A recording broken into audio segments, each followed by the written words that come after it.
നമസ്കാരം. മലയാളി വാർത്തയിലേക്ക് സ്വാഗതം.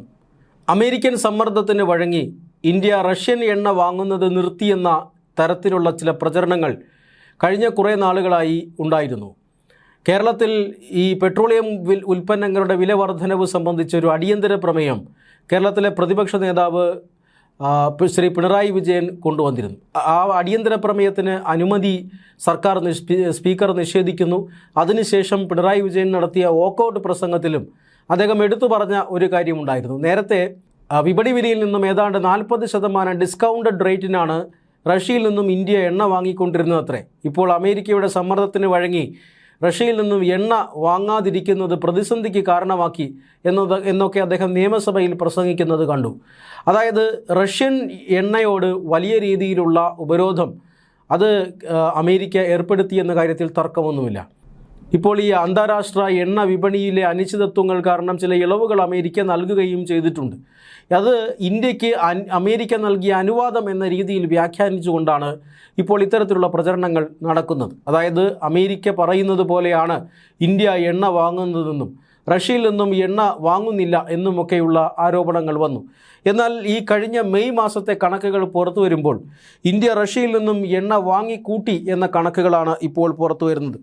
ഏതാണ്ട് $670 കോടി റഷ്യൻ ക്രൂഡ് ഓയിലാണ് ഇന്ത്യയിലെ വിവിധ കമ്പനികൾ മെയ് മാസത്തിൽ വാങ്ങിക്കൂട്ടിയിരിക്കുന്നത് എന്ന് കണക്കുകൾ പുറത്തു വന്നിരിക്കുന്നു. അതായത് ഏപ്രിൽ മാസം ഇന്ത്യ റഷ്യയിൽ നിന്ന് വാങ്ങിയ ക്രൂഡ് ഓയിലിനേക്കാൾ 8% വർധനവ് മെയ് മാസം രേഖപ്പെടുത്തിയിരിക്കുന്നു. അതായത് ഈ കഴിഞ്ഞ ഏപ്രിൽ മാസത്തിനേക്കാൾ മെയ് മാസത്തെ മൊത്തം എണ്ണ ഉപഭോഗത്തിൽ അല്ലെങ്കിൽ എണ്ണ വാങ്ങലിൽ ഏതാണ്ട് 8% വർധനവ് രേഖപ്പെടുത്തുമ്പോൾ റഷ്യൻ എണ്ണ വാങ്ങുന്നതിലുണ്ടായ വർധനവ് 21% എന്ന് കണക്കുകൾ സൂചിപ്പിക്കുന്നു. ഏപ്രിലിൽ വാങ്ങിയ റഷ്യൻ എണ്ണയേക്കാൾ 21% കൂടുതൽ എണ്ണയാണ് മെയ്യിൽ ഇന്ത്യ വാങ്ങിയിരിക്കുന്നത് എന്നാണ് ഈ കണക്കുകൾ സൂചിപ്പിക്കുന്നത്. അതായത് രാജ്യത്തിൻ്റെ വിവിധ റിഫൈനറികളിലെല്ലാം റഷ്യൻ എണ്ണ എത്തിയിട്ടുണ്ട് എന്നാണ് സൂചന. ഈ കഴിഞ്ഞ നവംബർ മാസത്തിൽ റഷ്യൻ എണ്ണ വാങ്ങുന്നതിൽ ചില കമ്പനികൾ, അതായത് മൊത്തത്തിലല്ല, ഇന്ത്യയിലെ ചില കമ്പനികൾ നിർത്തിവച്ചിരുന്നു. എന്നാൽ മറ്റു ചില കമ്പനികൾ അധികമായി വാങ്ങുകയും ഒക്കെ ചെയ്തിരുന്നു. അത് ലഭ്യതയുടെ ഒരു രീതി അനുസരിച്ച് അല്ലെങ്കിൽ ആവശ്യകതയുടെ ഒരു നിലവാരമനുസരിച്ചിട്ടൊക്കെ എണ്ണ വാങ്ങലിൽ ഏറ്റക്കുറച്ചിലുകൾ ഉണ്ടായിട്ടുണ്ട്. പക്ഷേ കഴിഞ്ഞ മാസം റെക്കോർഡ് വാങ്ങലാണ് ഇന്ത്യ റഷ്യൻ എണ്ണയിൽ നടത്തിയിരിക്കുന്നത് എന്നാണ് ഇപ്പോൾ ഈ കണക്കുകൾ സൂചിപ്പിക്കുന്നത്. മാത്രമല്ല, റഷ്യ ആകെ കയറ്റുമതി ചെയ്യുന്ന എണ്ണയുടെ ഏറ്റവും കൂടുതൽ വാങ്ങുന്ന രണ്ടാമത്തെ രാജ്യമായി ഇന്ത്യ മാറിയിരിക്കുന്നു എന്നും ഈ കണക്കുകൾ സൂചിപ്പിക്കുന്നുണ്ട്. റഷ്യ കയറ്റുമതി ചെയ്യുന്ന എണ്ണയുടെ 50% വാങ്ങുന്നത് ചൈനയാണ്, 36% വാങ്ങുന്നത് തൊട്ടടുത്ത് ഇന്ത്യയാണ്. ഈ രീതിയിലാണ് ഇന്ത്യയും റഷ്യയും തമ്മിലുള്ള എണ്ണ വ്യാപാരത്തിൻ്റെ കണക്കുകൾ നിൽക്കുന്നത്. അവിടെ അമേരിക്കയുടെ നയങ്ങൾക്കോ അമേരിക്കയുടെ തീരുമാനങ്ങൾക്കോ യാതൊരു പ്രസക്തിയുമില്ല എന്നൊരിക്കൽ കൂടി ഈ കണക്കുകൾ സൂചിപ്പിക്കുന്നു. മാത്രമല്ല, ഇന്ത്യ എണ്ണ വാങ്ങുന്നത് ഇന്ത്യയുടെ താല്പര്യം പരിഗണിച്ച് മാത്രമാണ്. ഇന്ത്യക്ക് ആരാണ് വില കുറച്ച് എണ്ണ നൽകുന്നത്, ആ എണ്ണ ഞങ്ങൾ വാങ്ങുന്നു, അത് മറ്റാർക്കും എണ്ണ വാങ്ങരുത് എന്ന് പറയാൻ കഴിയില്ല എന്നാണ് ഇന്ത്യയുടെ പ്രഖ്യാപിത നിലപാട്. ആ നിലപാട് ഇപ്പോഴും ഇന്ത്യ തുടരുന്നു എന്ന് തന്നെയാണ്. അമേരിക്ക ഇളവുകൾ നൽകിയിട്ടുണ്ടാകാം. ഇനി അടുത്ത മാസങ്ങൾ, ഏതാനും ആഴ്ചകൾ, 1-2 ആഴ്ച പിന്നിടുമ്പോൾ ആ ഇളവുകൾ അവസാനിക്കുകയാണ്. അങ്ങനെ ഇളവുകൾ അവസാനിച്ചു കഴിഞ്ഞാലും ഇന്ത്യ റഷ്യൻ എണ്ണ വാങ്ങുന്നത് തുടരും എന്ന് തന്നെയാണ് അധികൃതർ നൽകുന്ന സൂചന. ഈ കഴിഞ്ഞ ദിവസങ്ങളിൽ പോലും വിദേശകാര്യമന്ത്രി ഇക്കാര്യത്തിൽ ഒരു ഉറച്ച പ്രസ്താവന നടത്തിയിരുന്നു. അദ്ദേഹം ഒരു ഫിൻലൻഡിൽ സന്ദർശനത്തിനിടെ ഒരു പാനൽ ഡിസ്കഷനിൽ പങ്കെടുത്തുകൊണ്ടിരിക്കുമ്പോഴാണ് അദ്ദേഹം ഇങ്ങനെ ഒരു ചോദ്യം നേരിട്ടത്. അതായത് യുറോപ്യൻ രാജ്യങ്ങൾ റഷ്യയ്ക്കുമേൽ വലിയ ഉപരോധം ഏർപ്പെടുത്തിയിട്ടുണ്ട്, എന്നാൽ ആ ഉപരോധം മറികടക്കാൻ ഇന്ത്യ സഹായിക്കുകയാണ്. റഷ്യ യുക്രൈൻ യുദ്ധത്തെ സഹായിക്കുന്ന നിലപാടല്ലേ റഷ്യയുടെ എണ്ണ വാങ്ങുന്നതിൽ നിന്നും ഇന്ത്യ സ്വീകരിക്കുന്നത് എന്നതായിരുന്നു ചോദ്യം. എന്നാൽ വിഷയത്തെ ഇത്ര മാത്രം വൈകാരികമായ സമീപനത്തോടു കൂടി കാണേണ്ടതില്ല.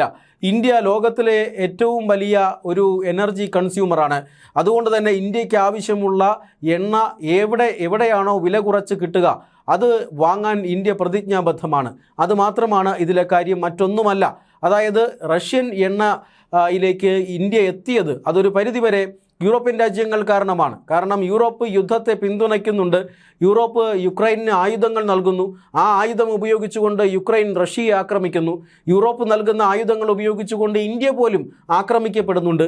എന്നാൽ ഇന്ത്യ നിർമ്മിക്കുന്ന ഒരായുധവും ഉപയോഗിച്ച് യൂറോപ്യൻ രാജ്യങ്ങൾ ആക്രമിക്കപ്പെടുന്നില്ല എന്ന് അദ്ദേഹം എടുത്തു പറഞ്ഞു. മാത്രമല്ല, റഷ്യയുടെ എണ്ണ, അതായത് ഈ റഷ്യയും യുക്രൈനും തമ്മിലുള്ള സംഘർഷം ഉണ്ടായതോടുകൂടി റഷ്യൻ എണ്ണയ്ക്ക് വലിയ രീതിയിൽ ഉപരോധം യൂറോപ്യൻ രാജ്യങ്ങളും അമേരിക്കയും ഏർപ്പെടുത്തിയതോടുകൂടി അന്താരാഷ്ട്ര വിപണിയിലേക്ക് റഷ്യൻ എണ്ണ വരാതെയായി.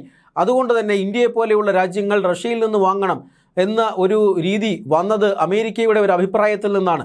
മാത്രമല്ല, ഇന്ത്യയെ റഷ്യയിലേക്ക് അടുപ്പിച്ചതും യൂറോപ്യൻ രാജ്യങ്ങളുടെ തന്നെ നിലപാട് കൊണ്ടാണ്. കാരണം യൂറോപ്യൻ രാജ്യങ്ങൾ വലിയ രീതിയിൽ ഗൾഫ് മേഖലയിൽ നിന്നും എണ്ണ വാങ്ങാൻ തുടങ്ങി. ഈ യുദ്ധത്തിന് ശേഷം ഗൾഫ് മേഖലയിൽ നിന്നാണ് ഇന്ത്യ ഏറ്റവും കൂടുതൽ എണ്ണ വാങ്ങിക്കൊണ്ടിരുന്നത്. യൂറോപ്യൻ രാജ്യങ്ങൾ അവിടെ നിന്നും എണ്ണ വാങ്ങിക്കൂട്ടിയതോടുകൂടി ഇന്ത്യക്ക് ആവശ്യത്തിന് എണ്ണ അവിടെ നിന്ന് ലഭിക്കാത്ത ഒരു സാഹചര്യം ഉണ്ടായി. അതുകൊണ്ട് തന്നെ ഇന്ത്യക്ക് റഷ്യൻ എണ്ണയെ ആശ്രയിക്കേണ്ട സാഹചര്യം വന്നു. ഇതെല്ലാം യൂറോപ്യൻ രാജ്യങ്ങൾ കൂടി കാരണമാണ് എന്നാണ് ഇന്ത്യയുടെ വിദേശകാര്യമന്ത്രി പറഞ്ഞു വെച്ചത്. അതുകൊണ്ട് തന്നെ ഇത്തരം ചോദ്യങ്ങൾക്ക് യാതൊരു അർത്ഥവുമില്ല എന്ന് അദ്ദേഹം പറഞ്ഞു വയ്ക്കുന്നു. ഇന്ത്യ എവിടെ നിന്ന് എണ്ണ വാങ്ങണമെന്ന് ഇന്ത്യയാണ് തീരുമാനിക്കുന്നത്, മറ്റ് രാജ്യങ്ങളല്ല. ഇന്ത്യക്ക് ആരാണോ വില കുറച്ച് എണ്ണ നൽകുന്നത് ആ എണ്ണ ഞങ്ങൾ വാങ്ങും. അത് റഷ്യയെന്നല്ല, അല്ല മറ്റേതെങ്കിലും രാജ്യമാണെങ്കിൽ അങ്ങനെ. ഇപ്പോൾ ഈ ഹോർമൂസ് കടലിടുക്കിൽ വലിയ പ്രതിസന്ധി വന്നപ്പോൾ ഇന്ത്യ റഷ്യയിൽ നിന്നും എണ്ണ വാങ്ങുന്നത് കൊണ്ടാണ് ഇന്ത്യയെ അത് വലിയ രീതിയിൽ ബാധിക്കാതിരുന്നത്. ഇന്ത്യയാണ് ഏറ്റവും കൂടുതൽ പെട്രോളിയം ഉൽപ്പന്നങ്ങളുടെ വില ഏറ്റവും കുറച്ച് വർദ്ധിപ്പിച്ച രാജ്യം എന്നത് ഇന്ത്യയാണ്. അതുകൊണ്ട് തന്നെ ഇന്ത്യയെ ഇത് ബാധിക്കാതിരിക്കാനുള്ള ഏറ്റവും പ്രധാനപ്പെട്ട കാരണം റഷ്യയിൽ നിന്നും എണ്ണ വാങ്ങുന്നത് കൊണ്ടാണ്. രാജ്യത്തിൻ്റെ ഊർജ്ജ സുരക്ഷിതത്വം വളരെ പ്രധാനപ്പെട്ടതാണ്. സർക്കാരിൻ്റെ ഏറ്റവും പ്രധാനപ്പെട്ട മുൻഗണന ആ ഊർജ്ജ സുരക്ഷിതത്വമായിരിക്കും. അതുകൊണ്ട് തന്നെ റഷ്യയിൽ നിന്ന് എണ്ണ വാങ്ങുന്നത് തുടരും എന്ന് തന്നെയാണ് ഇന്ത്യയുടെ പ്രഖ്യാപിത നിലപാട്. അത് ഒരിക്കൽ കൂടി ഇന്ത്യൻ വിദേശകാര്യമന്ത്രി ആവർത്തിച്ച് കഴിഞ്ഞ ദിവസം പറഞ്ഞു. മാത്രമല്ല, റഷ്യയും യുക്രൈനും തമ്മിലുള്ള സംഘർഷത്തിൽ ഇന്ത്യ ഒരു കാരണവശാലും യുദ്ധത്തിൽ ഒരു പങ്കാളിയാകുന്ന രാജ്യമല്ല. അതായത് റഷ്യയും യുക്രൈനും തമ്മിൽ സംഘർഷം കഴിഞ്ഞ കുറേ വർഷങ്ങളായി നടക്കുകയാണ്. ആ സംഘർഷം അവസാനിപ്പിക്കണം എന്ന് തന്നെയാണ് ഇന്ത്യയുടെ ആഗ്രഹം. അതിനായി ഇന്ത്യ റഷ്യയോടും അതുപോലെ തന്നെ യുക്രൈനോടും സംസാരിച്ചിട്ടുണ്ട്. രണ്ടുപേരോടും പക്ഷപാതരഹിതമായ നിലപാടാണ് സ്വീകരിച്ചിട്ടുള്ളത്. ഇത് യുദ്ധത്തിൻ്റെ സമയമല്ല എന്നത് തന്നെയാണ് ഇന്ത്യയുടെ പ്രഖ്യാപിത നിലപാട്. പക്ഷേ യുദ്ധത്തെ സഹായിക്കുന്നതും യുദ്ധത്തിന് വേണ്ടി ആയുധങ്ങൾ നൽകുന്നതുമെല്ലാം യൂറോപ്യൻ രാജ്യങ്ങളുടെ കീഴ്വഴക്കമാണ്, അത് ഇന്ത്യയുടെ കീഴ്വഴക്കമല്ല എന്ന മറുപടി നേരത്തെ തന്നെ ഇന്ത്യ നൽകിയിരുന്നതാണ്. റഷ്യയും അതുപോലെ തന്നെ ഇന്ത്യയും തമ്മിലുള്ള ബന്ധം അത് വർഷങ്ങളായി ഉള്ളതാണ്. അമേരിക്ക ഉൾപ്പെടെയുള്ള രാജ്യങ്ങൾ പാകിസ്ഥാന് ആയുധങ്ങൾ നൽകുമ്പോൾ ഇന്ത്യക്ക് ആയുധം നൽകാനുണ്ടായിരുന്ന രാജ്യം റഷ്യ മാത്രമാണ്. അതുകൊണ്ട് തന്നെ റഷ്യയ്ക്ക് ഈ വലിയ ഒരു ഉപരോധത്തിൻ്റെ ഒരു പ്രതിസന്ധി ഉണ്ടാകുമ്പോൾ ആ റഷ്യയെ സഹായിക്കേണ്ടത് ഇന്ത്യയുടെ ബാധ്യത കൂടിയാണ് എന്നും ഇന്ത്യ പറഞ്ഞു വയ്ക്കുന്നുണ്ട്. അല്ലാതെ യുദ്ധത്തിൽ പങ്കാളിയാകുന്ന രാജ്യമല്ല ഇന്ത്യ എന്ന് കൃത്യമായി യൂറോപ്യൻ രാജ്യങ്ങൾക്ക് മുന്നിൽ ഇന്ത്യ നിലപാട് പറയുകയും ചെയ്യുന്നുണ്ട്. അതായത് ഈ കഴിഞ്ഞ മെയ് 16 ഏതാണ്ട് 30 ദിവസത്തേക്കാണ് റഷ്യൻ എണ്ണ വാങ്ങുന്ന കമ്പനികൾക്കെതിരെയും രാജ്യങ്ങൾക്കെതിരെയുമൊക്കെ നടത്തിയിരുന്ന അല്ലെങ്കിൽ പ്രഖ്യാപിച്ചിരുന്ന ഉപരോധത്തിൽ ഇളവ് അമേരിക്ക വരുത്തിയത്. അതായത് ഏതാനും ദിവസങ്ങൾ കൂടി കഴിയുമ്പോൾ ആ ഇളവ് അവസാനിക്കുകയാണ്.